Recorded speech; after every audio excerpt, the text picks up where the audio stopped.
আজকে যে কোম্পানিটা নিয়ে আলোচনা করব সেই কোম্পানিটার নাম হচ্ছে আইএসএমটি। সেটা হচ্ছে পুরো নাম Indian seamless metal tools, iron and steel সেগমেন্টে রয়েছে।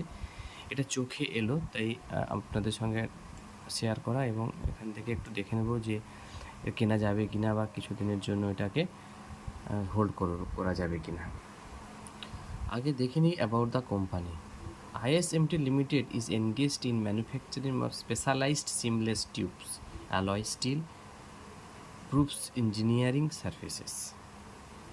The company also manufactures products such as bearing rings, gear blanks, shifter slips ইত্যাদি ইত্যাদি সব কিছু রয়েছে এখানে। এই কোম্পানিটা সম্পর্কে আপনারা একটু দেখে নেবেন।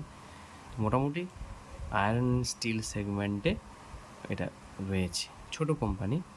তো এর যে পিয়ার কোম্পানিগুলো আছে কী কী না, JSW steel, Tata steel, Hindalco, Jindal steel, বড় বড় কোম্পানি।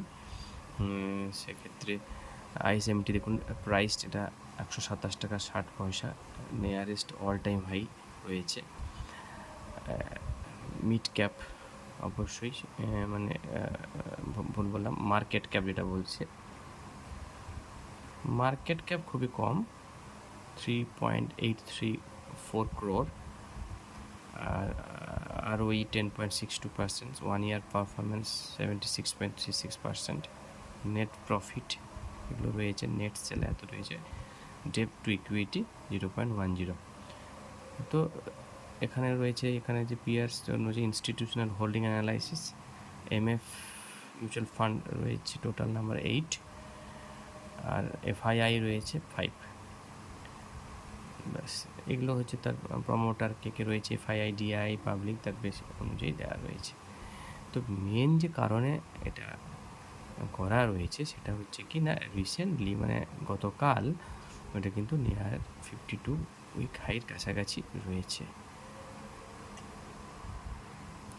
এখানে প্রাইস অ্যান্ড ভলিউম দেখলে দেখা যাবে 1 উইক প্রাইস 28.11% বেড়েছে, 1 মান্থ 24.12, 3 ইয়ার্সে 614.85%।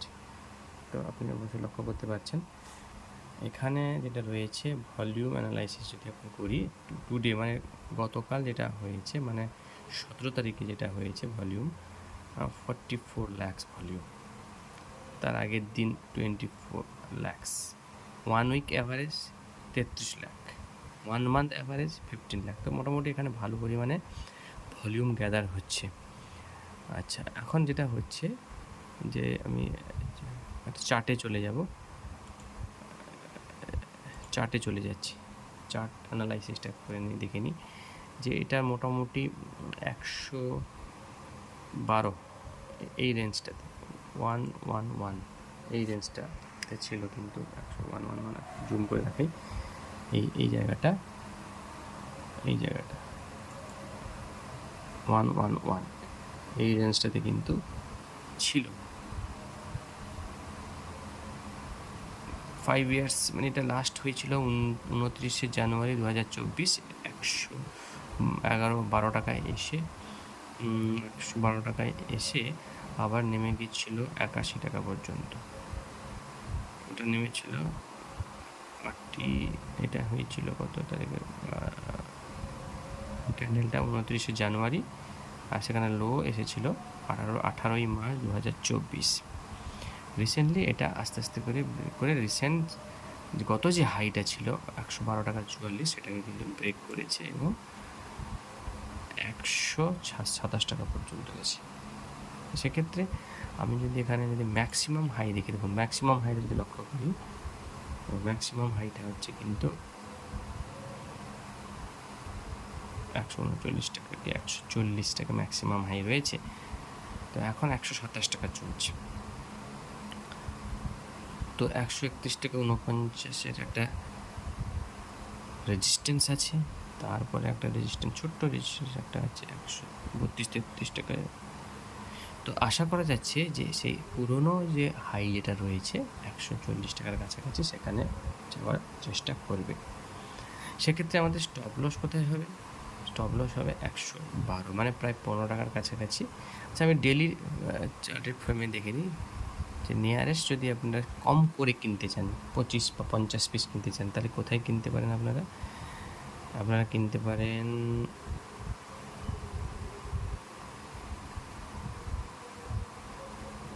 ৳121, ৳121 এখান থেকে উঠেছিল, বড় ক্যান্ডেল তৈরি হয়েছিল।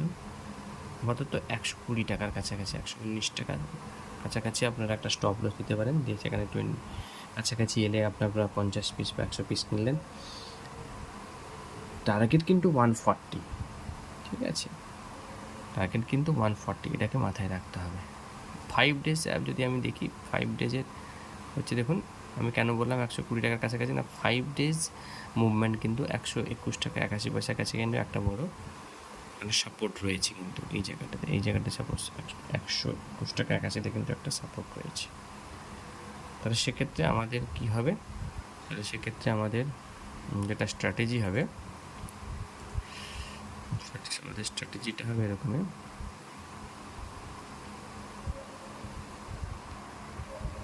By ISMT, stop loss 120, target 140,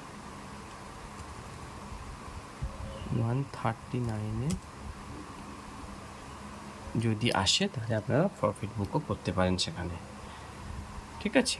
এবার ইদানিংকালে দেখা গেল যে অনেকটা বেড়ে গেছে, তাহলে আপনারা কাছাকাছি যে নিয়ারেস্ট যে সাপোর্টটা পাবেন সেখানে কিছুটা কিনলেন, তারপরে আবার নিচের দিকে 25 পিস কিনলেন, অ্যাভারেজ করলেন, দিয়ে 120-তে কি আবার অ্যাভারেজ করলেন, দিয়ে একটা অ্যাভারেজ চলে এলো, সেখান থেকে বাউন্স ব্যাক করে আবার কাছাকাছি যাওয়ার চেষ্টা করবে।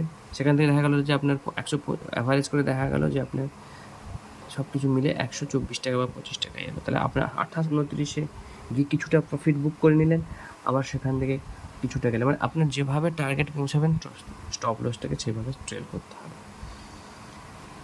এটা আপনি ইন্ট্রাডের ক্ষেত্রে বা সুইং ট্রেডিংয়ের ক্ষেত্রে আপনি অবশ্যই এটা করবেন। মোটামুটি ধরুন 1 মাসের মধ্যে টার্গেট অ্যাচিভ হয়ে যাওয়ার সম্ভাবনাটা রয়েছে, পিরিয়ড 1 মান্থের মধ্যে। এবার যারা ইন্ট্রাডে করেন, যারা চার্ট পড়তে পারেন ভালো করে, তারা অবশ্যই MACD বা যেটাকে আমরা বলি যে মুভিং অ্যাভারেজের যে ক্রস ওভার, সেটাকে ফলো করে কিন্তু আপনি সেখানে এই ট্রেডটা কিন্তু নিতে পারেন। এটা আপনার রিস্ক ক্যাপেন অনুযায়ী।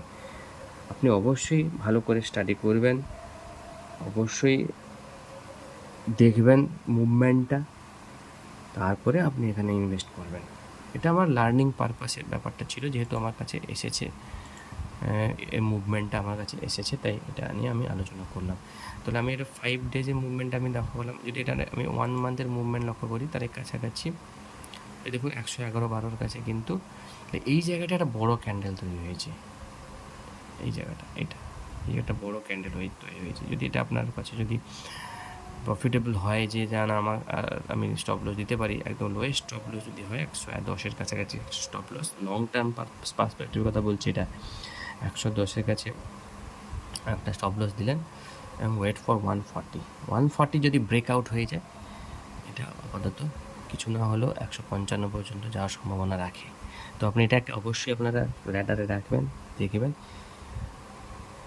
2 মান্থস একটু দেখে নিই, 110-11, 3 মান্থসও সেই 110-11, 1 ইয়ারে আমরা দেখতে পাচ্ছি 110-11 কাছেই রয়েছে। 5 ইয়ার্সে আমরা যদি দেখি 112টা ব্রেক হতেই কিন্তু একটা বড় জায়গায় চলে গেছে। তো এটা আশা করি আমার ধারণাতে অবশ্যই যাবে। তো investment is the subject to market risk. আপনি ইনভেস্ট করবেন মার্কেট অনুযায়ী, আপনার ক্যাপিটাল দেখে চিন্তাভাবনা করে আপনি অবশ্যই এটাতে নিয়োগ করবেন। এটা দেখানোর ছিল আজকে। তো এই হচ্ছে চার্ট, এই হচ্ছে অ্যানালাইসিস। আপনাদের যেভাবে সুবিধা হবে সেইভাবে আপনারা কিন্তু এটা দেখতে পারেন।